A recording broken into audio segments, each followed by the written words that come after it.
तो विधानसभा चुनाव के परिणाम आने के बाद से ही लगातार उत्तराखंड कांग्रेस में टूट की जो आशंका है वो गर्माती नजर आ रही है। प्रदेश नेतृत्व में हुए फेरबदल से कांग्रेस के कई बड़े नेता नाराज हैं। बताया जा रहा है कि इनमें से कई विधायक बीजेपी के कांटेक्ट में हैं। बीजेपी इन विधायकों को पार्टी में शामिल करा सकती है। प्रदेश में साल 2016 की तरह दल बदल के संकेत फिर से मिल रहे हैं।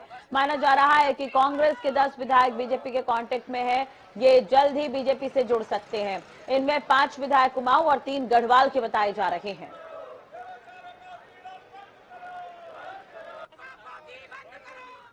तो लगातार कांग्रेस में फूट की स्थिति नजर आ रही है। लगभग 10 विधायक जो है वो बीजेपी के कांटेक्ट में बताए जा रहे हैं। अब इसी खबर पर ज्यादा जानकारी के लिए बात करेंगे, संवाददाता अजीत कंबोज हमारे साथ जुड़े हुए हैं। अजीत, एक तरह से देखा जाए तो ये स्थिति चुनाव के पहले ही निर्मित हो गई थी कांग्रेस में, लेकिन केवल चुनाव का इंतजार किया जा रहा था ऐसा लगता है।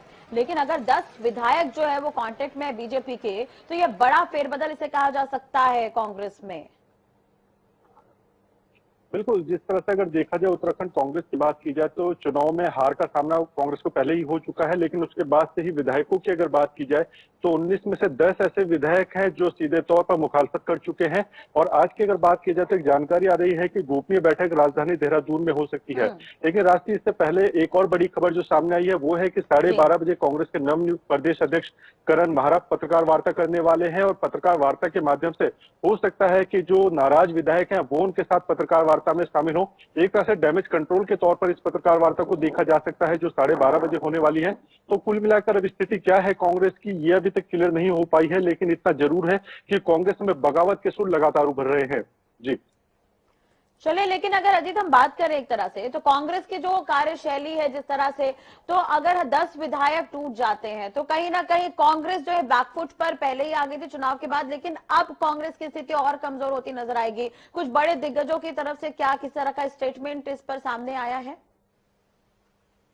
बिल्कुल, अगर कांग्रेस के दिग्गज नेताओं की बात की जाए तो निवर्तमान नेता प्रतिपक्ष प्रीतम सिंह ने परसों ही अपना बयान जारी करके साफ कर दिया था कि जो गोपनीय रिपोर्टों के आधार पर यहाँ पर चयन हुआ है नेता प्रतिपक्ष और प्रदेश अध्यक्ष का, उस रिपोर्ट को सार्वजनिक करना चाहिए, जिसमें इस तरह के आरोप लगे हैं कि गुटबाजी के चलते उत्तराखंड में कांग्रेस की हार हुई है।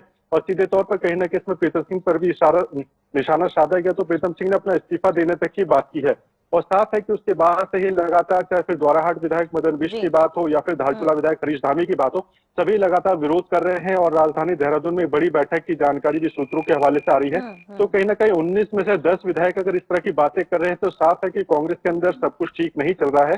हालांकि सबसे वरिष्ठ नेता हरीश रावत ने किसी भी मुद्दे पर अभी तक कुछ नहीं बोला है और मीडिया के सवालों से भी वो बच रहे हैं। तो कहीं ना कहीं देखना यही होगा कि पत्रकार वार्ता होती है तो इसमें कौन लोग शामिल होते हैं प्रदेश अध्यक्ष के साथ, और इसके अलावा क्या कुछ चीजें सामने आती हैं। चलिए, नजर बनाए रखेगा, अपडेट आपसे लेते रहेंगे। फिलहाल जानकारी के लिए बहुत बहुत शुक्रिया अजीत आपका।